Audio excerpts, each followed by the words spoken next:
সকালে সেখানে সহযোগী আলমগীরের সাথে ফয়সাল করিম প্রথমে মাদক সেবন করেন এবং বিভিন্ন বিষয়ে আলোচনার মাধ্যমে তার পরিকল্পনার কথা উল্লেখ করেন, যার অনেক কিছুই মারিয়া শুনে ফেলে।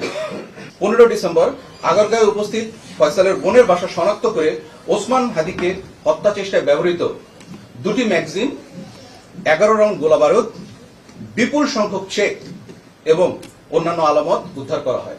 ফয়সালের গতিবিধি পর্যবেক্ষণ এবং প্রযুক্তি সহায়তায় জড়িত অপর ব্যক্তি মোটরসাইকেল চালক আলমগীরকেও শনাক্ত করা হয়।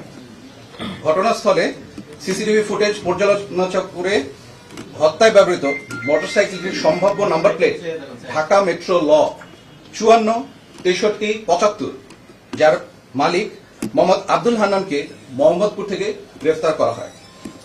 পরবর্তীতে জানতে পারা যায় যে ফয়সাল করিম তার স্ত্রীর বাসায় নরসিংদীতে 11 ডিসেম্বর আনুমানিক সকাল 6টা পর্যন্ত অবস্থান করেন।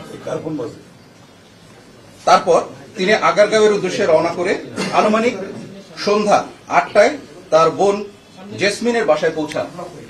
পরদিন 12 ডিসেম্বর ভোর 5টায় আগারগাঁও থেকে ফয়সাল করিম ও তার সহযোগী আলমগীর গ্রিন জোন রিসোর্ট এর উদ্দেশ্যে উবার যোগে যাত্রা করেন এবং আনুমানিক সকাল 5:30টায় গ্রিন জোন রিসোর্টে উপস্থিত হন।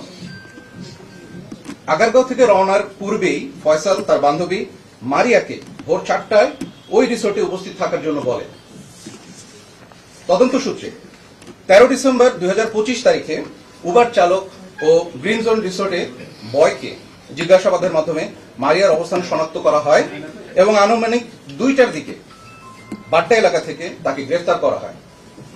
গ্রেফতারকৃত মারিয়াকে জিজ্ঞাসাবাদে জানা যায়, ঘটনার দিন সকালে সেখানে সহযোগী আলমগীরের সাথে ফয়সাল করিম প্রথমে মাদক সেবন করেন এবং বিভিন্ন বিষয়ে আলোচনার মাধ্যমে তার পরিকল্পনার কথা উল্লেখ করেন, যার অনেক কিছুই মারিয়া শুনে ফেলে।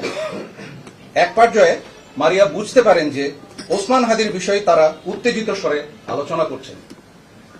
পরবর্তীতে ঘটনার দিন তারা উবার যোগে সকাল আনুমানিক 9টায় রিসোর্ট ত্যাগ করে আগারগাঁওয়ে তার বোনের বাসায় এসে উপস্থিত হন। উক্ত বিষয়টি গ্রিন জোন রিসোর্টের সিসিটিভি ফুটেজ পর্যবেক্ষণের মাধ্যমে আমরা নিশ্চিত হই। এক্ষেত্রে গ্রেফতারকৃত মারিয়ার দেওয়া তথ্য অনুযায়ী ফয়সালের স্ত্রী শাহেদা পারভিন সামিয়া এবং ফয়সালের শ্যালক ওয়াহিদ আহমেদ শিপুর অবস্থান শনাক্ত করা হয়। পরবর্তীতে 13 ডিসেম্বর আনুমানিক দুপুর 12টার সময় শিপুকে নরসিংদী হতে গ্রেফতার করে র্যাপিড অ্যাকশন ব্যাটালিয়ন।